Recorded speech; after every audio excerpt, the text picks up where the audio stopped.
Hey Internet friends! Rising over the rolling hills of Kentucky, there lies a legendary fortress. A vault so secure it has come to represent invincibility. Fort Knox. For nearly a century, Fort Knox has housed America's riches. But behind its thick steel door, a question lingers. Is the gold still there?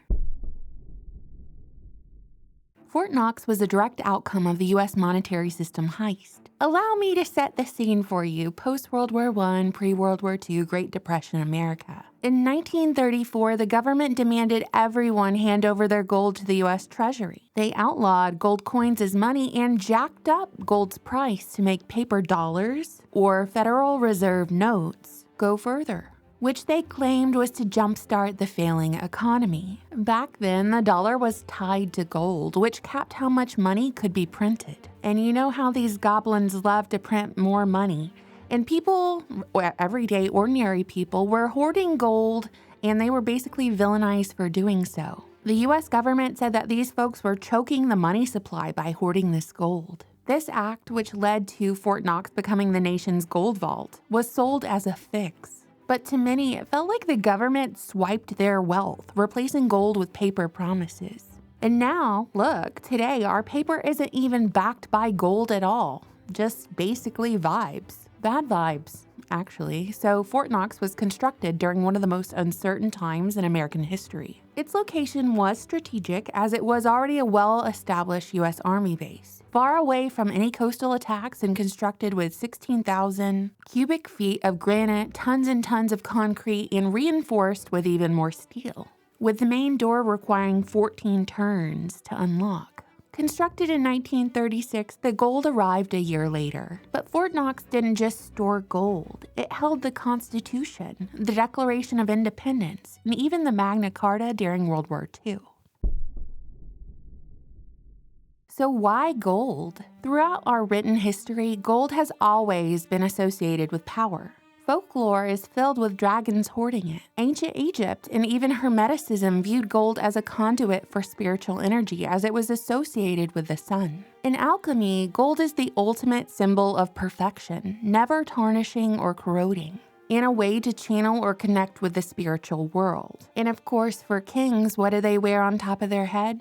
A gold crown. In the 1930s, the dollar was backed by gold. Whoever had the most gold controlled the economy. Fort Knox and its gold reserves serve as this psychological insurance policy for the US dollar. Something real, something tangible amongst a sea of paper.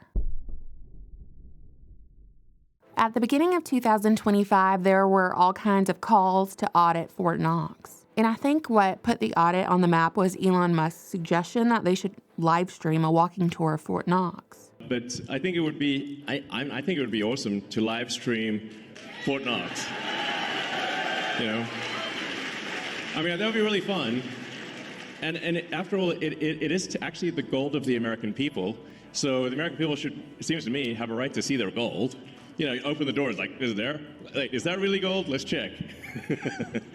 And then President Trump announced he wanted to go there in person and see for himself to verify the existence of all that gold they claim to have. The things we do want to look. I mean, we hope everything's fine with Fort Knox, but we're going to go to Fort Knox, the fabled Fort Knox, to make sure the gold is there. Where would the gold have gone? Brought up. If the gold isn't there, we're going to be very upset. We haven't brought up.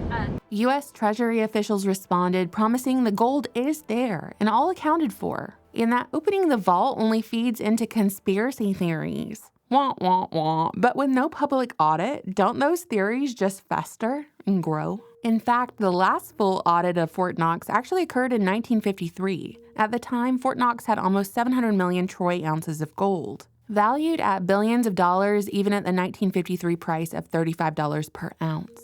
The audit was a comprehensive physical inventory of the gold stored there. They reportedly inspected every single gold bar to verify its authenticity. I guess that was to make sure it wasn't fool's gold or, leftover pallets of bricks from the George Floyd riots wrapped in gold leaf. The Treasury Department permitted a one-time examination of Fort Knox in September of 1974 in response to the congressional and public pressure stoked by rumors of missing or fake gold. About 100 people, including members of Congress, journalists, and others, were allowed to see parts of the gold vaults. Only a small portion of the overall reserves, roughly 10% of the total, were on display. The event was mostly perceived as a public relations attempt or a fluff piece. And now, well, since 1953, no comprehensive audit has been conducted. And the reason we're told that is the Treasury considers it unnecessary because gold is no longer tied to the dollar. Convenient, and basically it's logistically challenging. Y'all just don't understand. It's just so much work. It seems like nobody wants to work these days. That's so true. It is amazing we've gone this long with these excuses. They absolutely crack me up. Something really seems off about this whole situation. Calling concern and questions conspiracy theories doesn't work anymore. Read the room. You're gonna have to come up with something else. And just to show that I'm a good sport, I volunteer to go look at the Fort Knox gold and live stream it. Anytime. I'm available anytime, really. And I won't remember any of your little codes or numbers to get in the vault. I can't remember if I unplug my curling iron half the time when I leave my house and have to turn around to make sure. What I'm saying is there was never a more perfect candidate than me, and I'm ready when you are, sweetie. Little U.S. Treasury sweetie. Because it's a big problem if there's no gold. No gold in this Fort Knox dragon lair. What if there's just cobwebs in those little moisture absorber boxes in every corner? That would be very bad, for a minute or two. Because it's all about belief, frou-frou make-believe stuff, hamster wheels, debt slavery. That was me cracking the whip for you. No gold or substantially less gold than what's been claimed would undermine confidence in the US dollar, which is already wavering. It's all about perception, and if that perception goes south, we're in for a wild ride. Markets could crash. It would signal vulnerability on the world stage. Civil unrest and war could break out as a result. Worst case scenario. Right now, we've got this symbol, a fortress in Kentucky, and a vault that might be full or might be completely empty. For far too long, the United States government has been less than transparent in releasing information relating to its gold holdings.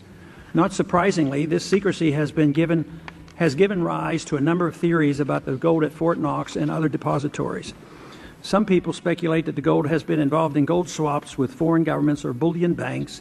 Others believe that the gold has secretly been shipped out of Fort Knox and sold, and still others believe that the bars at Fort Knox are actually gold-plated tungsten. Historically, the Treasury and the Mint have dismissed these theories rather than addressing these concerns with substantive rebuttals. No one from Congress has been allowed to view the gold at Fort Knox in nearly 40 years. There's this whole theory, and it's not my theory, y'all. People have been talking about it for years, and that's perhaps why they're unwilling to be transparent or do any kind of audit. The Federal Reserve, the central bank of the United States, who did the whole money heist at the beginning of the century, and is not a federal institution, but a private bank with no allegiance to our country or the well-being of American citizens, might have sold or leased out the gold at Fort Knox to other banks or foreign entities to boost the gold supply, and therefore control or manipulate the price of gold. This was documented particularly in the 1990s when central banks, including the U.S. Federal Reserve, lent gold to bullion banks to earn interest or manipulate the markets. Gold leasing increased the overall gold supply, which some believe kept gold prices low to make the dollar look stronger. And it's true that leasing doesn't necessarily deplete the reserves because the standard practice is it's all kind of just on paper or digital. However, if banks sell leased gold and fail to repurchase it, that's when we have a big problem on our hands. Well, not my hands. Like I said, I'm available to live stream a walking tour of Fort Knox anytime, y'all. So just how did the story of the Fort Knox gold robbery get out? It all started with an article in a New York periodical in 1974. The article charged that the Rockefeller family was manipulating the Federal Reserve to sell off Fort Knox gold at bargain basement prices to anonymous European speculators. 3 days later, the anonymous source of the story, Louise Auchincloss Boyer, mysteriously fell to her death from the window of her 10th floor apartment in New York. How would Mrs. Boyer have known of the Rockefeller connection to the Fort Knox gold heist? She was the longtime secretary of Nelson Rockefeller. This gold belonged to the American people, not the Federal Reserve and their foreign owners. One thing is certain. The government could blow all of this speculation away in a few days with a well-publicized audit under the searing lights of media cameras. It has chosen not to do so.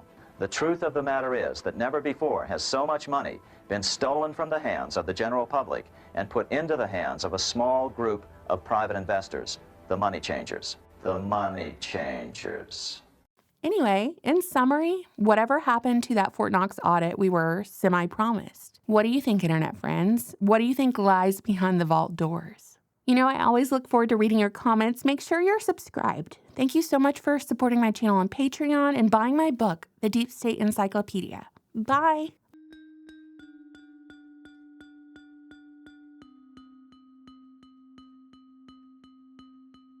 Also, Fort Knox might or might not have any gold, but you can get your gold and silver discreetly delivered right to your door as a one-time purchase or even on a monthly basis through your own personalized subscription, thanks to Atlas Bullion. So use code GRACE at checkout, preserve generational wealth for your family, and support American-owned small businesses who bravely partner with channels like mine. More details and links in the description.